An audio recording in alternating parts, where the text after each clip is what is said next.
Hello and happy Saturday. Welcome back to episode 3 of Salarywoman Weekends. And today we found ourselves in Roppongi. And the reason we've come all the way to Roppongi today is because there is a restaurant that is reminiscent of chipotle. And as the North American that I am, I'm craving chipotle today. There's apparently a dupe here in Tokyo. We're gonna go see just how closely it resembles the real thing. We're here now. It's called frijoles. No, frijoles. And the menu looks like this. All right, let's head on in. I'm gonna build a bowl. Looks nice.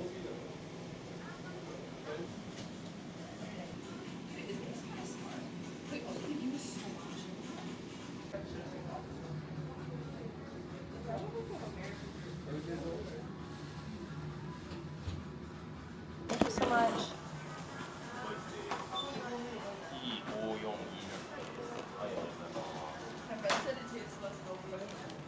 Here's lunch. It's not just for me, don't worry. I'm not eating both the burrito and the rice bowl. Burrito, can't see much, but there it is. Even this little tray actually reminds me of chipotle, so that's also very interesting. Here's my bowl. Whoa! Yeah! I'll mix it with you. It looks really good. I got chicken and steak mix, which is what I usually get from Chipotle. Being a very indecisive person, I never know which one I want, so I always just get both. Typically, I don't get carnitas because I think it's too salty. Do you guys feel the same way? Ooh. Not bad, not bad, not bad. Here's what it looks like after it's all mixed. Itadakimasu. Actually pretty good. It's not as smoky as Chipotle from back home, but obviously it's a different restaurant. It's gonna taste different. But yeah, it's pretty good. Guac is surprisingly good. Whenever I go to Chipotle back home, I always get double or triple corn. I love corn. I wanna go see the Louvre. We have Louvre at home. That was a nice meal. We're heading out now.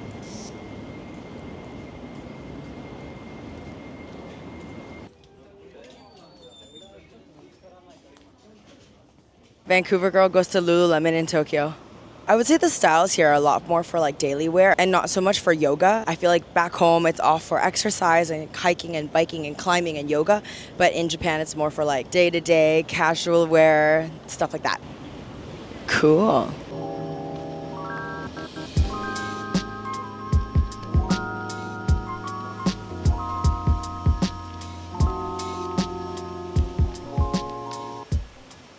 Eh?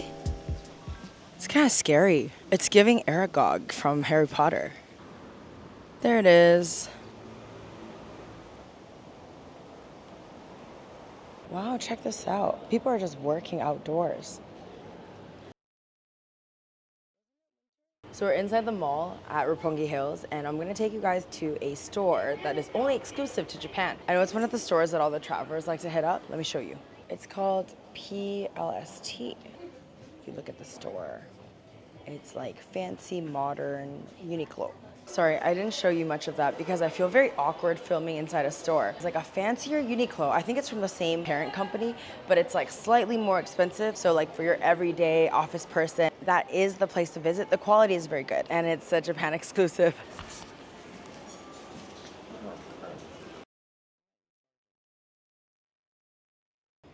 Wait, check this out. This is so cool. And then you and your friends can race each other. What a cool little park. Wow.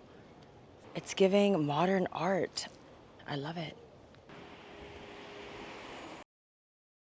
We're gonna grab a coffee right here.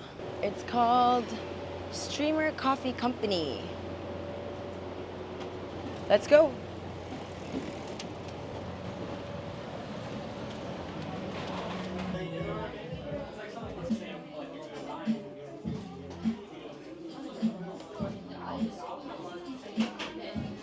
The coffee is very good. The cafe is a total vibe, and the service staff are so nice.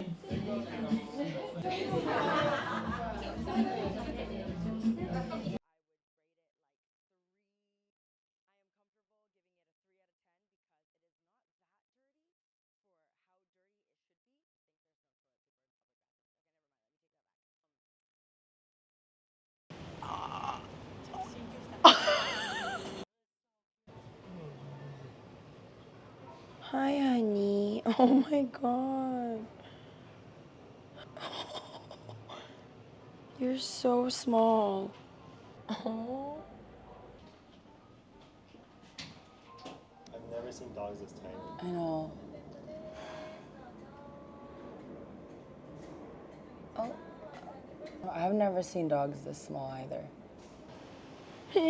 So cute. You know how overseas there are no pet stores? But in Japan, there's a ton of them, right? Where you can go in and you can play with the teeny tiniest, youngest little dogs and little cats ever. And of course, they're being bred and sold. But I wonder if it's ethical because the only pets that they show in these stores in Japan are like the teeny tiny ones. Like the ones that we saw in that store are literally like the size of my palm. They're so small.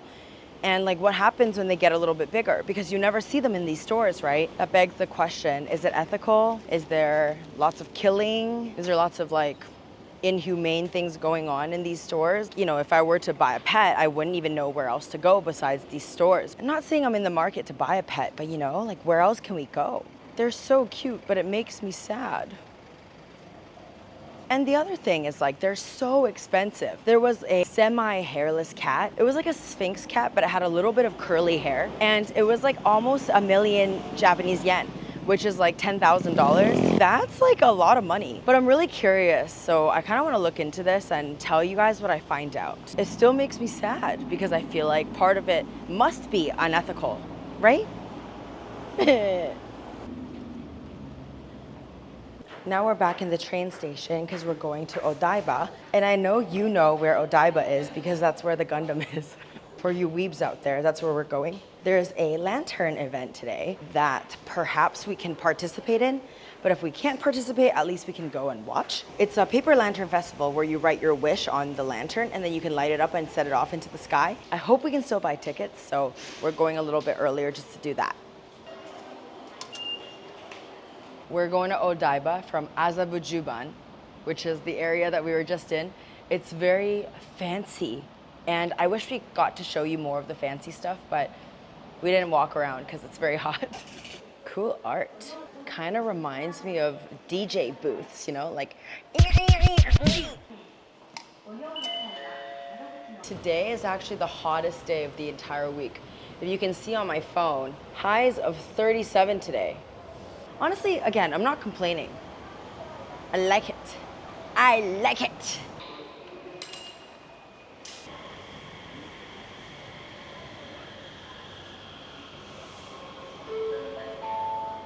Here's Odaiba. I actually really like it here. Apparently all of Odaiba was built on man-made land. What do we call that? When like humans put sand into the ocean to create more land so then we can build on top of it? I don't know. Whatever that is, that's apparently where Odaiba came from. Everything in Odaiba just feels so much bigger. Like the roads are wider, there's so much space, the mall is huge. Oh yeah, one interesting thought is, you know how there's so many movies about how there's going to be like an alien invasion and then the government is actually building mecha for us to ride and, you know, fight back. So the last time that we came, my friends and I were talking about this, we're like, there's a structure here in Odaiba, I'm gonna show you, it's right there, that maybe the mecha can use as a emergency weapon if war were to break out in Japan. Let me show you. It's this thing. It's a giant gold pillar. If you can imagine the huge robots from Evangelion, you know, they're fighting over here, like everything is crazy, they're fighting, they're stomping around. One of the guys could just grab this and use it to like javelin someone else, you know? They could just like use this as a weapon. It's huge. I could totally imagine a robot like picking this up and using it as like a knife or a dagger. That's what that's for. It's there just in case. Using art as a way of supplying the mecha with weapons out in the world is absolutely brilliant. I think the Japanese government is onto something. Oh my God, no bloody way. Shirts that say Richmond. Yo, Richmond represent. Where are my Richmond homies at?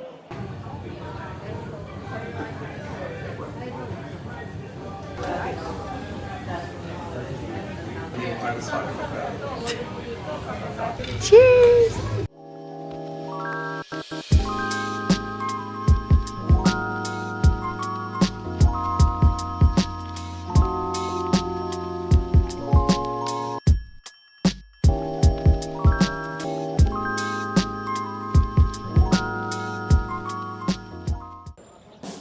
that out.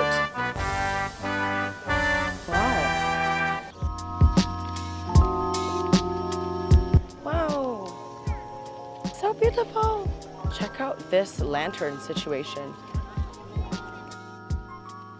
Are they made of plastic? Oh no, it's paper. Oh, and then there's a balloon. Hey, where are you? Ah. They're a little strange.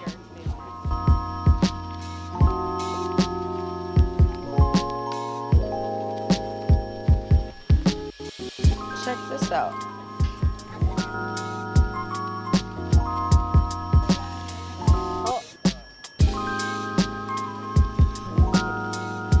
Oh!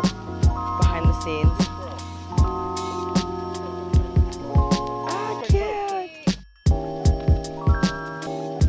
Look at this beach. Oh!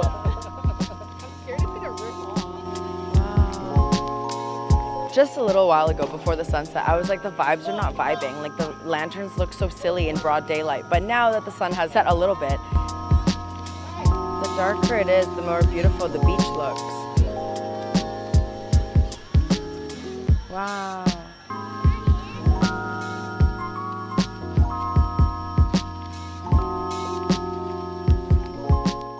Ikimasu! 5, 4, 3, 2, 1, リリース!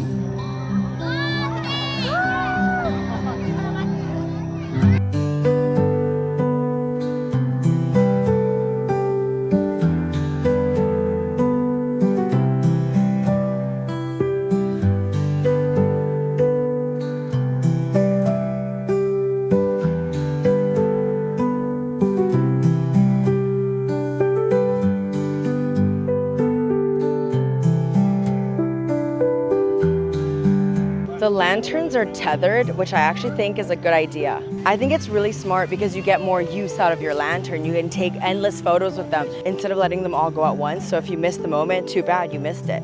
This is really nice.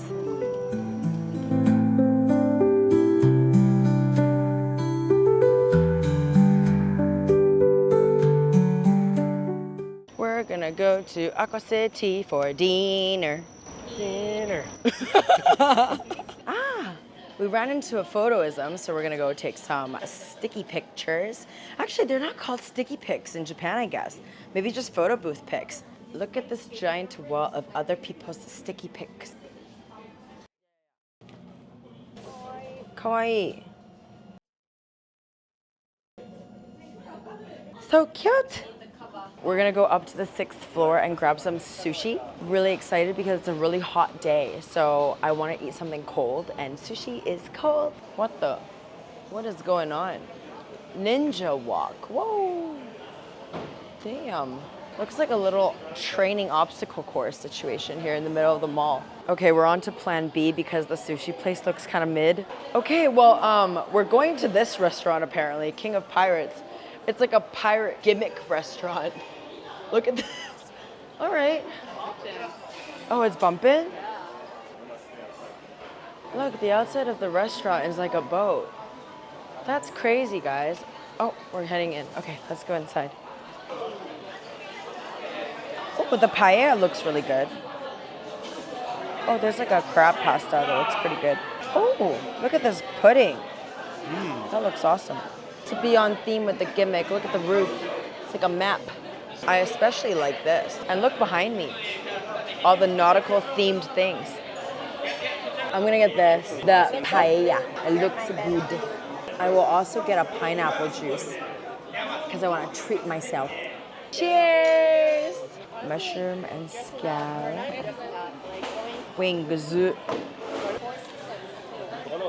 Wow. So big. Thank you. I wasn't expecting that. Crab pasta looks pretty good. Paella. But it's healthy fries because it has some green stuff. Itadakimasu. We are leaving now. That was very interesting. I never thought we would entertain a themed restaurant, but here we are. It was actually pretty good. And they had like really, really crispy chicken wings. Now it's just past 10 p.m., so we're gonna head home. Matane.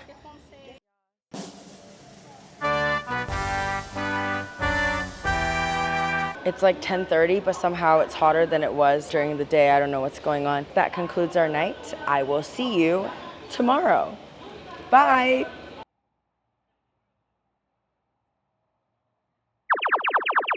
The next day. Good morning and happy Sunday. We just got off at Nagatacho Station and we're heading to a theater. It is 11:18 right now and we have a show to watch at 12:15. I think we have just enough time to eat lunch and then head over to the show. I'm not sure if I mentioned it yesterday, but today we're watching a Harry Potter stage play. Essentially, it's just a group of actors who put on a play of a pre-existing piece of work. I was really into stage play in university and especially the haiku stage play. In some stage plays they sing, but the haiku one I don't think they did any singing. It was just acting. For this particular stage play, we only found out about it because we saw an ad at the train station. There was a giant poster, so obviously I became really curious about it. So I looked and I found tickets, and luckily we're able to get a spot today. Everything looks super closed in Nagatacho. Oh, cool. Korean restaurant. There's literally nothing open, so we're going back to the Korean restaurant that we walked past. It looks so crazy. Look at these signs. Damn. All right, let's head inside. Look at the walls of this restaurant. It's such an interesting restaurant. Whoa. It looks so good. Oh my goodness. Can I show you this kalbi? It looks absolutely amazing. Itadakimasu.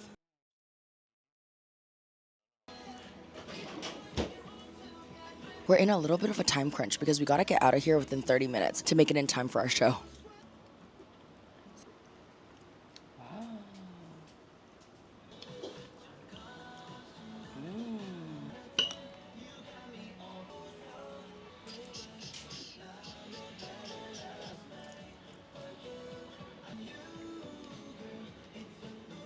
Looks good.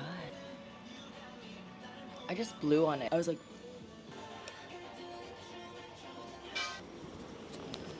I'm shook right now.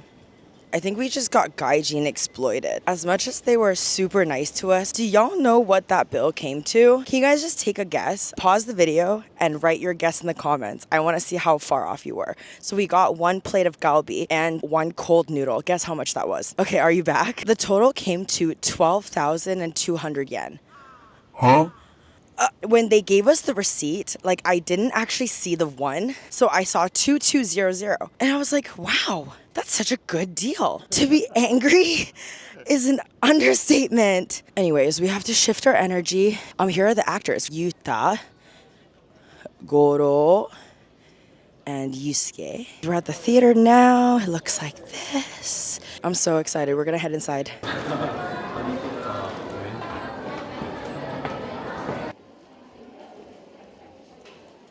Hello, it's intermission time. The show is really cool. There's a lot of like magic. There's like smoke coming out of people's ears. At the end of the first act, there were dementors and they were flying around the theater.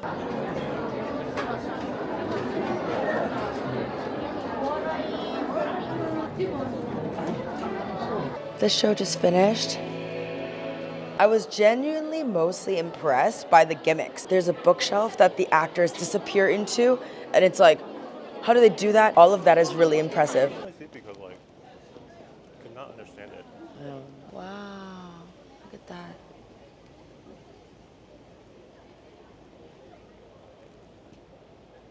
This is the poster that we saw on the train. Harry Potter X Akasaka.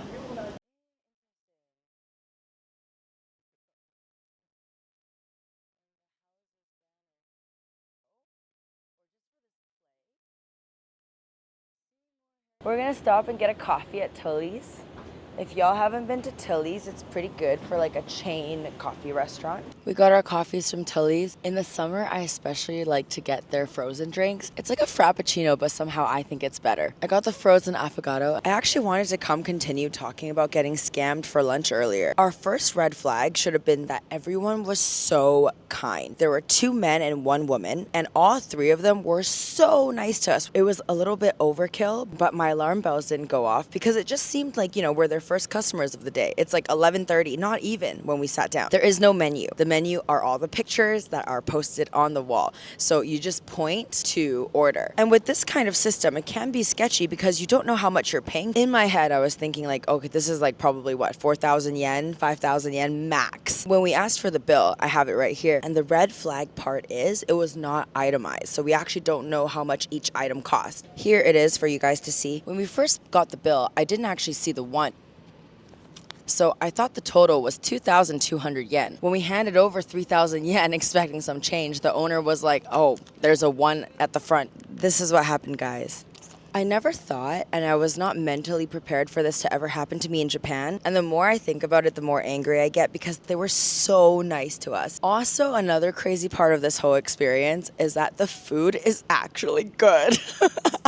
I wish I could be really angry that the food sucked and we got scammed, but actually the food was really good. If you read some of the reviews, that's another really funny part as well. Like I saw one of the reviews was like, oh, this is the best Korean chicken I've ever had, but they charged me a ridiculous amount for it. And they didn't care. So to my dear travelers who are no longer cautious because you're in Japan, think again. They could get you anytime. A learning moment even for me. I hope to protect you from the same scam. Be careful out there. Okay, we've gotten off the train at Tokyo Station. This is a very fine piece of architecture. It's golden hour, so beautiful.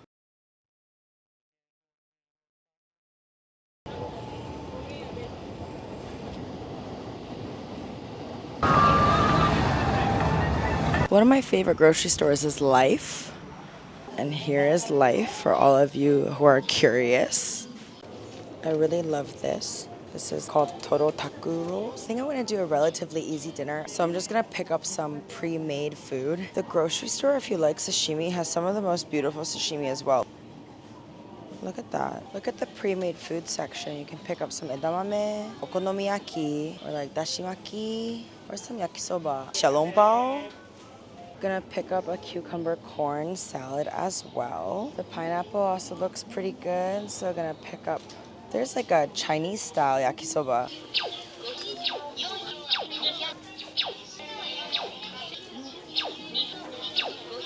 Point card. We're gonna head home now. Thank you so much for tuning in to my weekend vlog. Here's to another eventful weekend, and I will see you in the next one. See you next week. Bye.